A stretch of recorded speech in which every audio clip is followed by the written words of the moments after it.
Sugar நோயாளிகள் மறந்தும் கூட இதை செய்யாதீங்க. சமீபத்தில் ஒரு பேஷண்ட்டை பார்த்தேன். எனக்கு சர்க்கரையெல்லாம் அதிகம் இல்லை சார், 200 210 தான் இருக்கும். ஆனால் 2-3 மாசமா விரல்ல வலி இருக்கு. சர்க்கரை கட்டுப்பாட்டில் தான் சார் வச்சிருக்கேன், ஏன் விரல் வலி வருது அப்படின்னு கேட்டார். பரிசோதனை எல்லாம் முடிச்சோம். அதுக்கு முன்னாடி படுக்க வச்சு அவருடைய காலை செக் பண்ணி பார்த்தேன். படுக்க வச்சு அந்த பார்த்த ஒரு 5 நிமிஷத்திலேயே அவர் ரெஸ்ட்லெஸ் ஆயிட்டாரு. அதாவது காலை அவரால் நீட்டி கூட வைக்க முடியல, மாத்தி மாத்தி அந்த காலை வச்சுக்கிட்டே இருந்தார். அவரை எந்திரிச்சு உட்கார சொன்னேன், உட்கார்ந்தார். காலை தொங்க விட சொன்னேன், தொங்க விட்டாரு. இப்ப வலி குறைஞ்சிருக்கா அப்படின்னு கேட்டா இப்ப வலி இல்லை சார், படுத்தாதான் சார் எனக்கு கால் விரல்ல வலி வருது, ரொம்ப ஜாஸ்தியான வலி, குத்துற மாதிரி வலி இருக்கு சார், என்னால தூங்க முடியல சார் அப்படின்னு சொன்னார். இப்ப காலையில ஹாஸ்பிட்டலுக்கு வந்து எல்லா பரிசோதனையும் முடிச்சு என்னை பார்க்கறதுக்கு ஒரு 2 மணி நேரம் ஆயிடுச்சுல.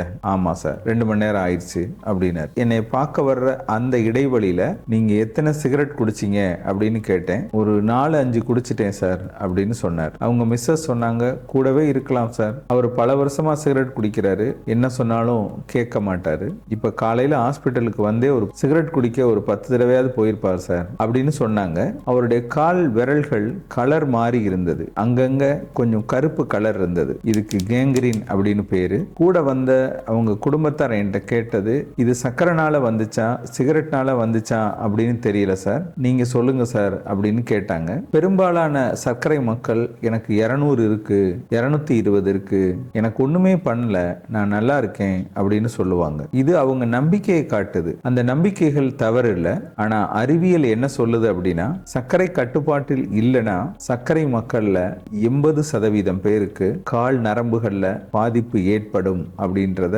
ஆய்வுகள் சொல்லுது. ஒரு சிலர் கமெண்ட்ல படத்தை போட்டு உங்ககிட்ட வந்தா இந்த புண்ணை ஆத்திருவீங்களா அப்படின்னு கேட்கிறாங்க. சர்க்கரை மக்களுக்கு வர்ற புண்ணெல்லாம் ஒரே மாதிரி புண்ணு இல்லை. புண்ணை நேர்ல பார்த்து பரிசோதனை பண்ணி புண் வருவதற்கான காரணம் என்ன, அந்த காரணம் தெரிஞ்ச பின்னாடிதான் புண்ணை குணப்படுத்த முடியுமா அப்படின்னு சொல்ல முடியும். எங்களுடைய ஸ்ரீ பார்வதி சக்கரை நோய் மருத்துவமனை இதுவரைக்கும் 4800க்கு மேற்பட்ட சர்க்கரை புண்களை குணமாக்கி இருக்கு.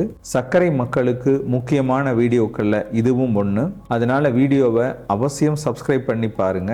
Facebookல பார்க்குறவங்க ஃபாலோ பண்ணி பாருங்க. இந்த வீடியோவை ஸ்கிப் பண்ணாம பாருங்க.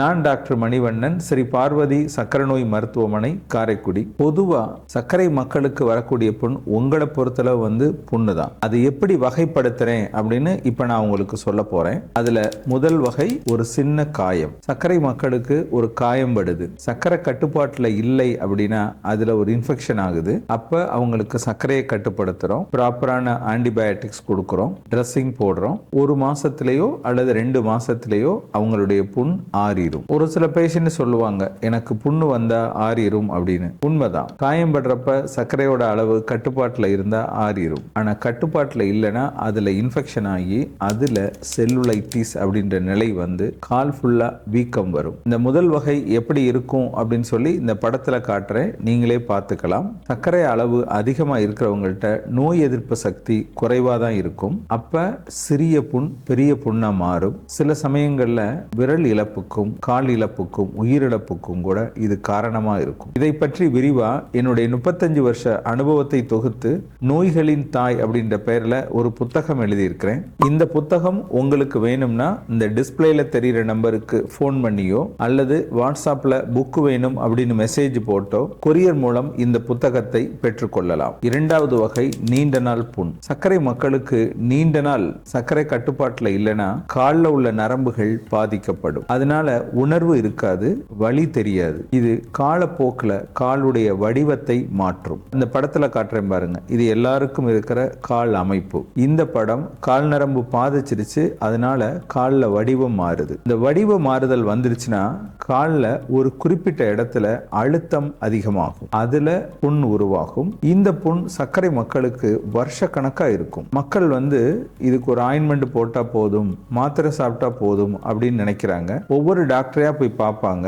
ஆனா இது ஆயின்மெண்ட் போடுறதுனால மருந்து கட்டுறதுனால இந்த புண் ஆற போறது இல்லை. காலில் உள்ள அழுத்தத்தை குறைச்சாதான் இந்த புண் ஆறும். இந்த மாதிரி கால் அழுத்தம் வந்துச்சுன்னா அந்த புண் எப்படி இருக்கும் அப்படின்னு இந்த படத்துல காட்டியிருக்கேன், அதையும் நீங்க பார்த்துக்கலாம். எங்கள் மருத்துவமனையில RFCS அப்படின்ற ஒரு மெத்தட் மூலமா கால் வடிவ மாறுதல் அறுவை சிகிச்சையை நாங்க செய்யறோம். அதனால வருஷ கணக்கா இருக்கிற புண்ணு வந்து ஓரிரு மாதங்களிலே ஆறிடும். இதை பத்தி நீங்க தெரிஞ்சுக்கணும் அப்படின்னா எங்களுடைய ஸ்ரீ பார்வதி ஹாஸ்பிட்டல்.com அப்படின்ற வெப்சைட்டுக்கு போய் அங்க பிளாக்ல கேஸ் ஸ்டடின்னு கிளிக் பண்ணுங்க. போட்டோ ஆதாரத்தோட ஒவ்வொன்றையும் கொடுத்திருக்கிறோம். நீங்களே பார்த்தே தெரிஞ்சுக்க முடியும். மூன்றாவது புண் பெரிஃபெரல் வாஸ்குலர் டிசீஸ். இதனால வரக்கூடிய புண். நீண்ட நாள் சர்க்கரை இருக்கும், கட்டுப்பாட்டில் இல்லாமல் இருக்கும். இதனால காலில் ரத்த ஓட்டத்தை குறைக்கும். ரத்த ஓட்டம் குறைஞ்சிருச்சுன்னா அந்த காலை தொட்டு பார்த்தாலே ஐஸ் மாதிரி இருக்கும், அதாவது குளிர்ச்சியா இருக்கும். சில பேருக்கு சிவியரா வலி இருக்கும், ஒரு சிலருக்கு வலியும் இருக்காது.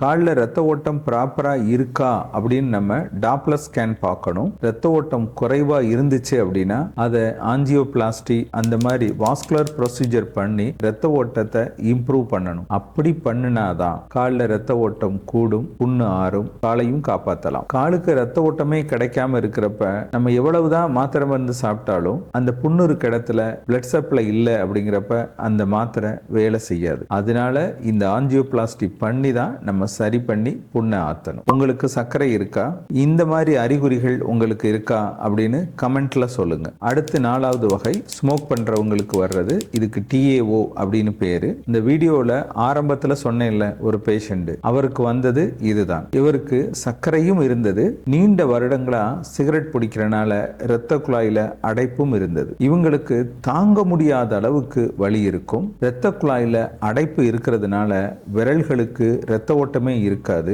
இவங்க சிகரெட்டை நிறுத்தல அப்படின்னா ஒவ்வொரு விரலா அழுகி விழுந்துரும். திருக்குறள் 949 என்ன சொல்லுது அப்படின்னா, உற்றான் அளவும் பிணி அளவும் காலமும் கற்றான் கருதி செயல். இந்த குறளுடைய பொருள் என்ன அப்படின்னா, நோயாளர், நோயின் தன்மை, எத்தனை வருடமா அந்த நோய் இருக்கு அப்படிங்கிற மூன்றையும் பார்த்து ஆராய்ந்து மருத்துவம் செய்ய வேண்டும் அப்படின்னு 2000 வருஷத்துக்கு முன்னாடியே வள்ளுவர் சொல்லி இருக்கிறார். நோய் வந்துருச்சுன்னா எவ்வளவு சீக்கிரம் நம்ம டாக்டர்கிட்ட போறோமோ அந்த அளவுக்கு நல்லது. சர்க்கரை மக்கள் கால் புண்ணை லைட்டா எடுத்துக்காதீங்க. அந்த புண்ணு பிரச்சனை இல்லை, அந்த புண்ணுல ஒரு இன்ஃபெக்ஷன் ஆச்சு அப்படின்னா தான் அதுதான் பிரச்சனையா மாறும். சர்க்கரை மக்கள் இப்ப நான் சொல்ல போற 3 ரூல்ஸை அவசியம் ஃபாலோ பண்ணுங்க. நம்பர் 1, உங்க காலை தினசரி பாருங்க. எதுவும் காயம் பட்டிருக்கா அப்படின்னு பாருங்க. காயம் பட்டால் உங்க பக்கத்துல இருக்க டாக்டரை உடனே பாருங்க. நம்பர் 2, சர்க்கரையை கட்டுப்பாட்டுல வச்சுக்கோங்க. வெறுவயித்துல எடுக்கிற சர்க்கரை 120க்குள்ள இருக்கணும். உணவுக்கு பின் 2 மணி நேரம் கழிச்சு எடுக்கிற சர்க்கரை 180க்குள்ள இருக்கணும். 3 மாச ஆவரேஜ் HbA1c 7க்குள்ள இருக்கணும். 3வது ரூல், புண்ணு வந்துருச்சுன்னா அந்த புண் முழுசா ஆறுற வரைக்கும் தொடர்ச்சியான சிகிச்சை தேவை. இந்த 3ஐயும் கரெக்டா பண்ணினீங்கன்னா உங்க காலை காப்பாற்ற முடியும். இந்த பிரச்சனையெல்லாம் நமக்கு வரக்கூடாது அப்படின்னா சர்க்கரையை குறைக்கணும். அதற்கு அக்கறை காட்டினால் சர்க்கரை குறையும். இந்த வீடியோ பதிவோட முதல் கமெண்ட்ல தமிழ்நாட்டின் தலை சிறந்த 2வது சர்க்கரை நோய் மருத்துவமனை அப்படின்ற வீடியோவும் இருக்கு. அதையும் போய் பார்த்து தெரிஞ்சுக்கோங்க.